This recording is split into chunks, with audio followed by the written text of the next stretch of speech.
नित्यानन्देश्वरसमारम्भां नित्यानन्देश्वरीमध्यमाम् अस्मदाचार्यपर्यन्तां वन्दे गुरुपरम्पराम्।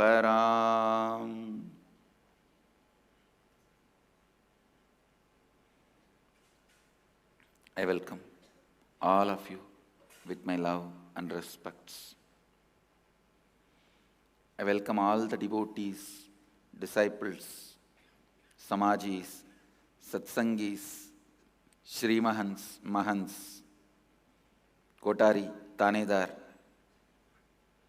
visitors, viewers, everyone sitting with us through Nityananda TV, Sadhana TV, RA TV and two-way video conferencing, having Nayana Diksha,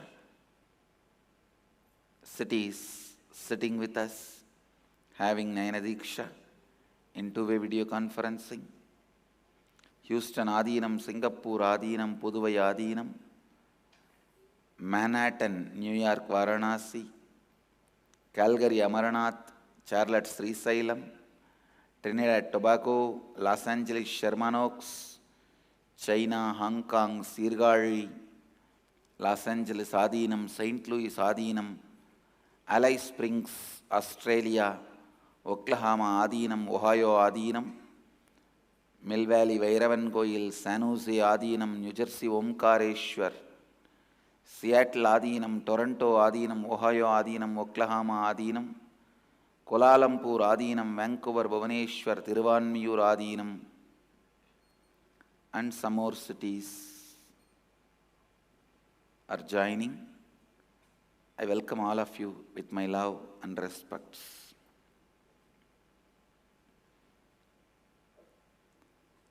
Today, the 7th day of Meenakshi Brahmotsavam, Devi is gracing all of us on Swarna Rishabha Vahana, the golden Rishabha, bull vehicle, and Mahadeva is gracing on Sarvalankara with Roman crown. Only in Madurai temple, even the cultures which came later, the best parts of those cultures were absorbed into the worship and tradition.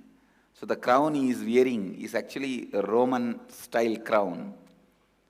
The tradition says once the Roman king came to Madurai on a friendly visit and offered his crown to Sundareshwara.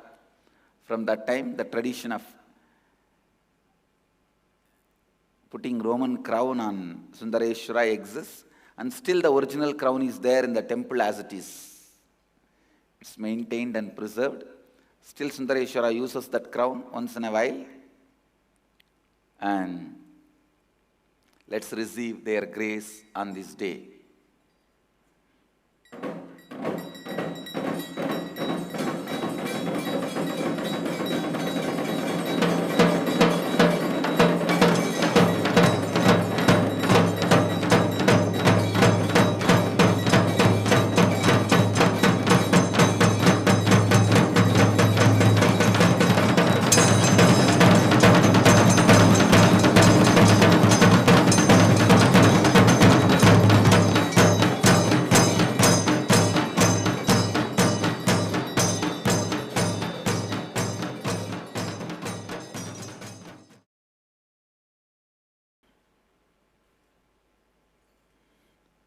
I'll continue to expand on 10th verse of Isavasya Upanishad.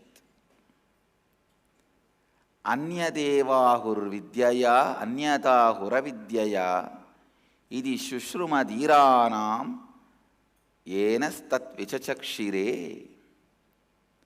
Please recite along with me. Anyadevahur vidyaya Anyada Huravidyaya Iti Shushrumadhiranam Yenastat vichachakshire. I'll read out the translation. It is said that by vidya, the knowledge cognized from the right context of grasping the truth, consciousness, and the superficial knowledge acquired from the wrong context of grabbing, without cognizing the subtle truth, certainly the different result is achieved. Similarly, it is said that by avidya, the authentic actions and the ignorant actions, a very different result is achieved. Thus, have we listened from those wise beings who have explained that absolute principle to us. Listen, without the context of seeking, even renunciation can lead you into laziness. Lot of people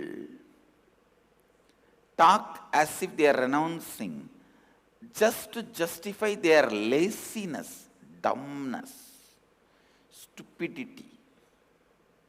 Understand? Now I get many lectures like this from people, utterly lazy, bored, tired, but when they talk as if they are renouncing the whole world. Listen, renunciation is not renouncing the action. You grow grass, feed the cow, milk, then make it as curd, churn, get the butter, boil it, and make ghee. Offer the ghee to the deity, divine, God, Guru or whatever. That is renunciation, sacrifice. You don't even grow the grass. It's not sacrifice. Understand? That is boredom. That is tiredness. Many people don't even take the effort of growing the grass. They say, oh, everything is Maya.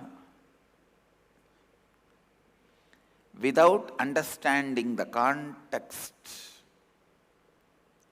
even the greatest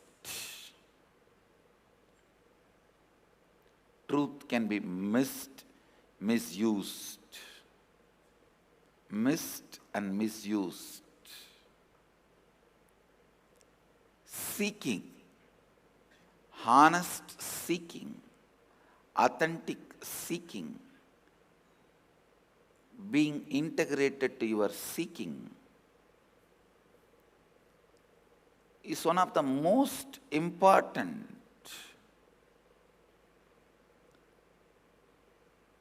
alignment you need to do in your life every day.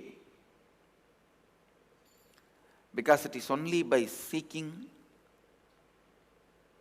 your being is kept in the most possible, highest peak awareness, in the most possible, highest peak awareness. So listen, keep the seeking alive.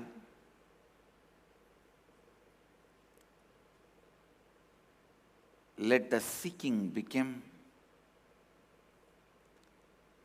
your first response to life. Let the seeking be the source of inspiration for you to live. Let the seeking be the energy to live. Let the seeking be intensity to live. Anyadeva hurvidyaya anyata huravidyaya iti shushrumadhiranam enastat vichachakshire. Without the context of seeking, the most subtle truths are never cognized. Without the context of seeking, the most subtle truths are never cognized. cognizing the most subtle truths in the right context happens only by you keeping your seeking alive. Everything, deity worship, attending satsang, reading the scripture, doing voluntary service, pranayama, yoga, spiritual practice, whatever you are doing should strengthen your seeking, should make you a more and more strong seeker. Depth of your seeking should be increased. Don't ever think without seeking any higher thing can be achieved. No. Every higher thing is achieved only by seeking. I just want to dedicate 1 or 2 days continuously to repeat the importance of seeking, so that even if you have missed, now you are catching it. Seeking today also, keeping the purity of your seeking, let that be the Vakyartha Sadas. Let that be the Vakyartha Sadas. See, once, first time when you hear Guru's words, with so much of seeking, interest, excitement, you enjoy it, start picking up many things and internalizing as your part of your life. And then after some time, your seeking comes down. You listen but take it for granted. Okay, like this only he talks. It's okay. I heard enough. Slowly, when you take Guru for granted, his words for granted, how many years you may listen to satsang, you create a huge iron wall around you. The Guru's words never penetrates and becomes part of you, because with each word you created a pain pattern. How not to allow that into you to get internalized? How to keep that away from you? Either your earlier failures or thinking that I tried and it is not working out. Is great, but it's not going to work out for me.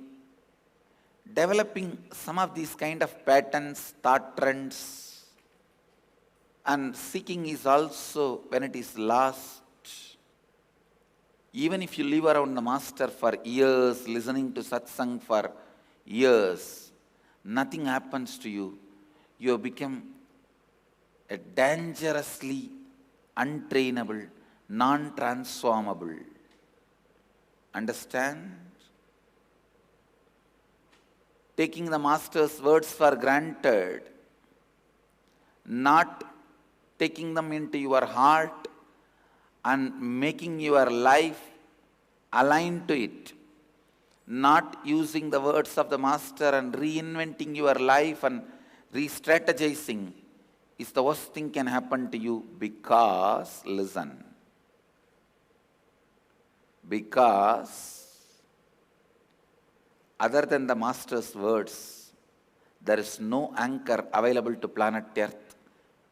Please understand, anybody who is drowned in the ocean of samsara, the ocean of delusion and bondage, the only anchor available to raise yourself to the next level is master's words. From the other plane of existence, the only bridge available to this plane, this universe, is an enlightened master's words. If you don't catch that and raise yourself, nothing else, no puja, no meditation, no spiritual practice can help you. The highest spiritual practice is catching the Master's words, constantly reinventing yourself and re-strategizing yourself. Reinventing and re-strategizing yourself is the only way. Re-strategizing yourself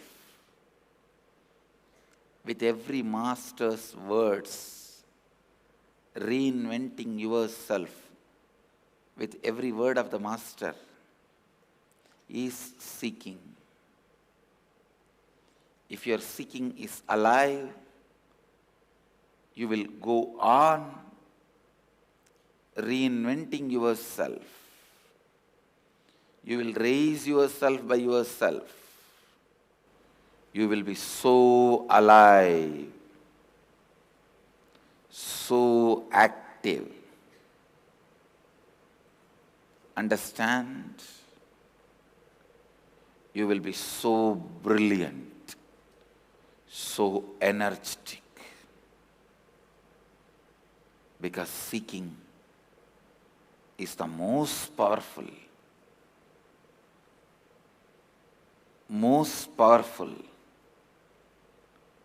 way you can exist. You can experience you.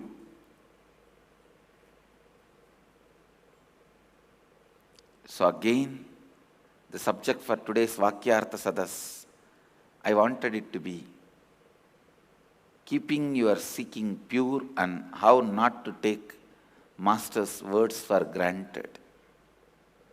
How not to take him for granted, take his words for granted. I wanted this to be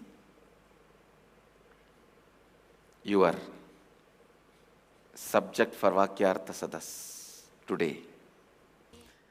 So with this, I bless you all. Let you all radiate with integrity, authenticity, responsibility, enriching, causing, living Advaita, the eternal bliss, Nityananda. Thank you. Be blissful. Nityananda Dhyana Peetham, Nityananda Nagar, off Mysore Road, Bidadi, Bengaluru. Phone 08027279999. www.nityananda.org. www.youtube.com/Life Bliss Foundation.